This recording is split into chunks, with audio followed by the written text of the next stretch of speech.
Iko makosa? Mimi nasema watu wapewe nafasi wafanye biashara bila kuhangaishwa. For us to be able therefore to generate enough taxes, enough revenue to build our country, there is need for KRA to invest in better systems of collection. Is Kithure Kindiki the silent deputy to President Ruto that many Kenyans are now questioning? The man who rarely speaks the people's mind and instead seems to echo the administration's views, no matter how far they drift from what the citizens truly need. Informing and mobilizing the people of Kenya, corporates and natural persons, that it is a duty to pay tax so that we can use that tax to build our country. Number two, that when we go out there to seek support in terms of getting money for development, we actually end up being lent money which are savings from taxpayers of other countries. And therefore, it is only fair that we find ways of making sure that we can generate resources from our own sources. The third thing I've picked, Your Excellency, especially from my brother C.S. Mbadi and the chairman and the the Commissioner General, is that for us to be able therefore to generate enough taxes, enough revenue to build our country, there is need for KRA to invest in better systems of collection. Many are wondering, did President Ruto intentionally choose Kindiki to replace Rigathis, the outspoken deputy who was the voice of the people? Rigathis was known for his fiery speeches that defended the needs of ordinary Kenyans, often taking on the tough issues head on. Iko makosa? Mimi nasema watu wapewe nafasi wafanye biashara bila kuhangaishwa. Si ndio? Nikisema polisi wasisumbue nyinyi iko makosa? Nikisema Kanjo isimsumbue iko makosa? Nikisema vijana yetu wasipigwe risasi hoyaye iko makosa? Nikisema watu wasishikwe na kuhangaishwa iko makosa? Mimi nasema kama kuna mtu anajua niko na makosa, akuje anishitaki kwa hii watu ya Kithurai. Si ndio? Si nyinyi ndio wenye kusema? Si nyinyi ndio wenye kusema? Si. But now, many feel Kindiki, though loyal to Ruto, is not speaking for the people. Instead, he seems more focused on defending the government's stance, even when it doesn't align with what ordinary Kenyans are asking for.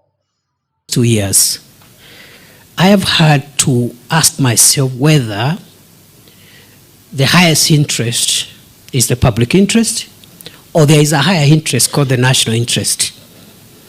Because the public itself could hurt the national interest. And the Constitution talks about the national interest in two places, at the beginning and also in the chapter on national security. Other than the parameters and principles that the courts are helping us to understand about public interest, are there other higher values, primordial, existential, fundamental principles which are crucial to the existence of Kenya? Because the public can be mobilized or can mobilize itself to do the wrong things that threaten the existence of the state. And therefore, that is the next frontier of jurisprudence I would invite us to start thinking about, and the Supreme Court can help us in that regard. And very finally, I think the Chief... This raises an important question. Why did Ruto make this shift? Was it part of a larger plan to keep the administration's interests at the forefront even if it means sidelining the voices of the citizens? Loyalty to the president is crucial, but many Kenyans feel it should never come at the cost of representing the people. As a parent, I feel the deep pain of their loss. No parent should have to bury their child, especially in such circumstances. I cry for our children. I am unable to bear the pain. My children has now agreed that we need to listen to the people. And I sympathize with my boss, President William Ruto, because this information was not available to him. I know President William Ruto. Had he known 2 months ago that the people of Kenya did not want anything to do with the Finance Bill 2024, he would not have asked his parliamentary party to push it through. Yet, we have an organization paid by the public to give him and government such information. And that is where the problem is. We have a dysfunctional National Intelligence Service that has exposed the president, the government, and the people of Kenya. Had the National Intelligence Service briefed the president 2 months ago about how the people of Kenya feel about the Finance Bill 2024, so many Kenyans would not have died. Property would not have been destroyed. Offices would not have been touched. There would have been no mayhem. But they slept on the job. It had to take people to die, property to be destroyed, protests across the country for the president to know the truth of what the people of Kenya feel. Yet, there is an organization paid for by the public to brief the president and the government about the feeling of the Kenyan people. Officers of the National Intelligence Service, officers of the National Police Service have told me in confidence they did not get advance intelligence briefs about the magnitude of the protest in Eldoret, in Kericho, in Nairobi, in Githurai, in Embu, in Nyeri. Since independence, there has been protests around Parliament.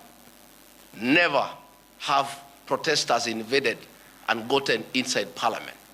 Kindiki's recent speeches seems to reinforce the idea that he is more focused on supporting Ruto than addressing the pressing concerns of everyday Kenyans. If this continues, will Kenyans get a deputy who will truly speak for them, like Rigathis did? Or are we destined to wait until the 2027 elections for a real change? These are questions that need answers for the good of the country. For us to be able, therefore, to generate enough taxes, enough revenue to build our country, there is need for KRA to invest in better systems of collection. Kenyans deserve a deputy who speaks their truth, not just their demonstrations. What do you think? Should Kindiki step up for the people, or is it loyalty all that matters right now? Let us know your thoughts in the comment. This is Stephen, GC News.